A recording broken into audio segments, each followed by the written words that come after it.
नमस्कार, मैं अंजलि मिश्रा और स्वागत है आपका हमारे चैनल में। आपको बता दें कि शराब घोटाले मामले में एक बड़ा अपडेट सामने आया है और ये मनीष सिसोदिया के लिए बड़ा झटका है, क्योंकि मनीष सिसोदिया के करीबी दिनेश अरोड़ा को अब सरकारी गवाह बनाने की मंजूरी मिल गई है। जी हाँ, बिल्कुल सही सुना आपने। दिल्ली की राउज एवेन्यू कोर्ट ने कथित शराब घोटाले मामले में कारोबारी दिनेश अरोड़ा की सरकारी गवाह बनने की याचिका को मंजूर कर लिया है।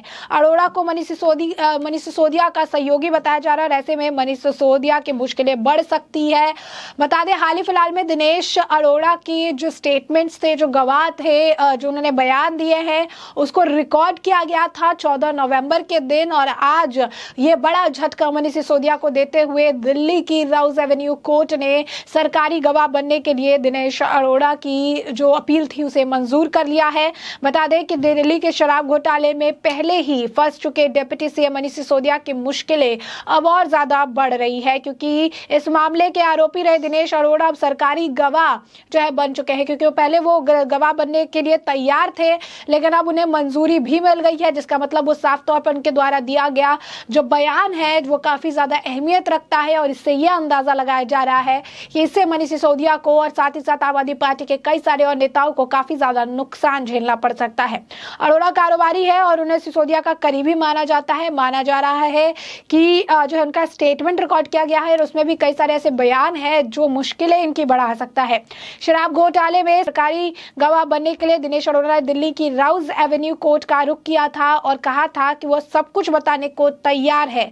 तब कोर्ट ने अरोड़ा से कहा था कि वो सरकारी गवाह बनने को तैयार है और इस मामले से जुड़े सारे फैक्ट्स अदालत के सामने रखने को तैयार है। अरोड़ा को थोड़े दिन पहले ही जमानत पर रिहा किया गया था। राउज एवेन्यू कोर्ट ने अरोड़ा ने बताया कि सरकारी गवाह बनने के लिए ना तो उन पर किसी तरह का कोई दबाव है और ना ही सीबीआई या किसी और ने उन्हें ऐसा करने के लिए धमकाया है। इससे पहले जो एफआईआर सीबीआई ने अरोड़ा को आरोपी बताया था। सीबीआई ने एफआईआर में अमित अरोड़ा जो कि बड़ी रिटेल प्राइवेट लिमिटेड के डायरेक्टर है, दिनेश अरोड़ा जो कि राधा इंडस्ट्रीज के डायरेक्टर है, और अर्जुन पांडे को मनीष सिसोदिया का करीबी बताया था।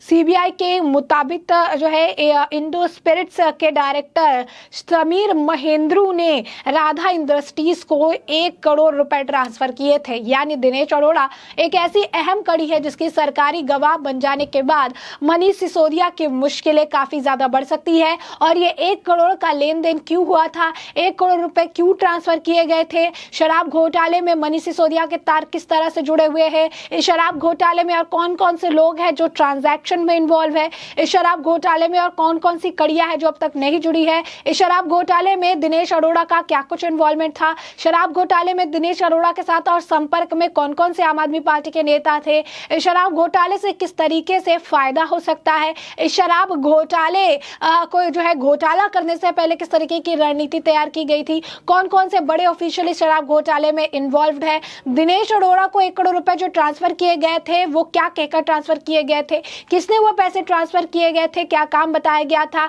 उस 1 करोड़ के लेन देन के पीछे का कारण क्या है, क्यों 1 करोड़ का जो ये पैसा है ये जो ट्रांसफर किया गया था ये इंडो स्पिरिट के डायरेक्टर समीर महेंद्रू ने किया था।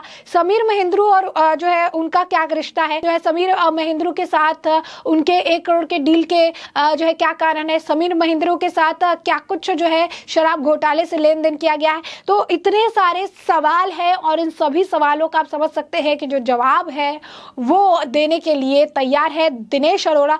और यही दिनेश अरोड़ा जो कि राधा इंडस्ट्रीज के डायरेक्टर है, 1 करोड़ रुपए जिनके अकाउंट में डाला गया था, रुपए ट्रांसफर किए गए थे। और साफ तौर पर जब ये बातें सामने आएगी, इन सवालों के जवाब मिलेंगे, तो कई सारी गुत्थियां, खासकर ये जो दिल्ली का शराब घोटाला है इसमें कई सारी गुत्थियां अपने आप सुलझती नजर आएगी।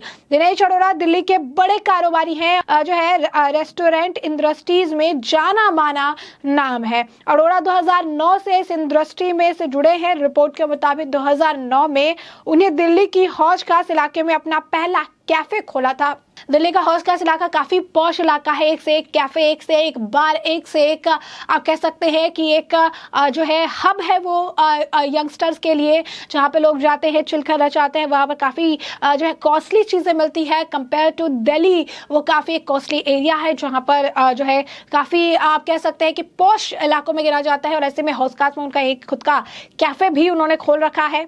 और इनकी इंस्टाग्राम प्रोफाइल से जो जानकारी हासिल होती है वो ये है कि वो चीका दिल्ली के जो है अनप्लग्ड कोर्टयार्ड ला रोका एरोसिटी के मैनेजिंग डायरेक्टर भी है। यानी 3 और चीजें हैं जिनके वो मैनेजिंग डायरेक्टर हैं। कैफे है उनका हौस खास में, और काफी बड़े कारोबारी है। साफ तौर पर आपको समझ आ रहा होगा कि इतने सारे काम, कहीं के डायरेक्टर, कहीं के मैनेजिंग डायरेक्टर। और सीबीआई के मुताबिक दिनेश अरोड़ा राधा इंडस्ट्रीज के भी डायरेक्टर है। वही राधा इंडस्ट्रीज जिसे समीर महेंद्रू की कंपनी द्वारा 1 करोड़ रुपए ट्रांसफर किए गए थे। और डायरेक्टर होने के मुताबिक दिनेश अरोड़ा को गिरफ्तार किया गया था। उसके बाद जमानत पर उन्हें छोड़ दिया गया। फिर उन्होंने कहा कि वह सरकारी गवाह बनने के लिए तैयार है। राउज एवेन्यू कोर्ट, दिल्ली की राउज एवेन्यू कोर्ट ने उन्हें कहा था उनके ऊपर किसी तरीके का कोई प्रेशर नहीं है सरकारी गवाह बनने के लिए, ना सीबीआई की तरफ से, ना पुलिस की तरफ से, ना कोर्ट की तरफ से कोई प्रेशर नहीं है। उसके बाद दिनेश अरोड़ा ने कहा था कि मैं फिर भी सरकारी गवाह बनना चाहता हूं, और इससे याचिका जो है उन्होंने डाली हुई थी। और अब मनीष सिसोदिया को बड़ा झटका इसीलिए लग रहा है क्योंकि दिल्ली की राउज एवेन्यू कोर्ट ने उनकी इस याचिका को मंजूर करते हुए उन्हें अब सरकारी गवाह बनने की अनुमति दे दी है। यानी साफ तौर पर अब दिनेश अरोड़ा सरकारी गवाह बन चुके हैं। 14 नवंबर को उनके गवाह को रिकॉर्ड किया गया था। उनके जो बयान है, जो गवाही उन्होंने दी थी, उस गवाही को रिकॉर्ड किया गया था, उनके बयान को रिकॉर्ड किया गया था। कोर्ट में सारी जो है सवाल जवाब किए गए थे जिन्हें रिकॉर्ड किया गया था। और एक बार फिर उनसे जो सवाल जवाब किए जाएंगे, चूंकि वो सरकारी गवाह हो गए हैं तो उनकी गवाही, उनके जो बयान है उसका वेटेज और ज्यादा बढ़ जाएगा। और कहीं ना कहीं ये आम आदमी पार्टी के लिए मुश्किल का सौदा हो सकता है। तो साफ तौर पर अरोड़ा उस समय भी चर्चा में आए थे जब कोविड लॉकडाउन के समय उन्होंने जरूरतमंदों को राशन बांटा था। उन्होंने अपने घर को पैकेजिंग यूनिट के तौर पर तब्दील कर दिया था और यहाँ से खाना पैक करके गरीब और जरूरतमंद, कोविड के टाइम में भी जरूरतमंद को खाना बांट रहे थे। उसके बाद आप समझ सकते हैं कि कितना बड़ा इनका कारोबार फैला हुआ है। दिनेश अरोड़ा की गिरफ्तारी हुई थी, फिर जमानत पर बाहर आए थे, फिर कई सारे सवाल निकलकर सामने, और अब बड़ा झटका लगते हुए अब आप देख सकते हैं कि मनीष सिसोदिया की मुश्किलें बढ़ेगी क्योंकि दिल्ली की राउज एवेन्यू कोर्ट ने कथित एक्साइज पॉलिसी मामले में, यानी दिल्ली शराब घोटाले मामले में कारोबारी दिनेश अरोड़ा की सरकारी गवाह बनने की याचिका को मंजूर कर लिया है। अरोड़ा को मनीष सिसोदिया का सहयोगी बनाया जाता है। ऐसे में साफ तौर पर जो कनेक्शन निकलकर सामने आएगा वो ये है कि इस पूरे दिल्ली के शराब घोटाले मामले में मनीष सिसोदिया के तार कैसे जुड़े हुए हैं। क्या अरविंद केजरीवाल को इसके बारे में जानकारी थी या नहीं थी? मनीष सिसोदिया इस शराब घोटाले को जो शुरू से डिनाई कर रहे हैं उसमें उनका क्या रोल है? दिनेश अरोड़ा से उनके तार कैसे जुड़े हैं? और समीर महेंद्रू से मनीष सिसोदिया और जो है दिनेश अरोड़ा के क्या संबंध है? तो कई सारे सवाल और खुलासे जल्द हो सकते हैं जिससे हम आपको अपडेटेड रखेंगे। फिलहाल के लिए हमने आपको जो पूरा मामला है वो बड़े विस्तार से बताया कि पूरा मामला क्या है, किस तरीके से मनीष सिसोदिया के लिए बड़ा झटका हो सकता है, दिनेश अरोड़ा का बैकग्राउंड क्या है, सरकारी गवाह बनने के लिए परमिशन चाहिए था उनको और अब सरकारी गवाह बनने की मंजूरी इन्हें दे दी गई है। तो ऐसे में अब इस पूरे मामले को हमने आपको विस्तार से बताया है और इस पूरे मामले पर अब आपकी जो राय हो कमेंट सेक्शन में कमेंट करके जरूर साझा करें। धन्यवाद।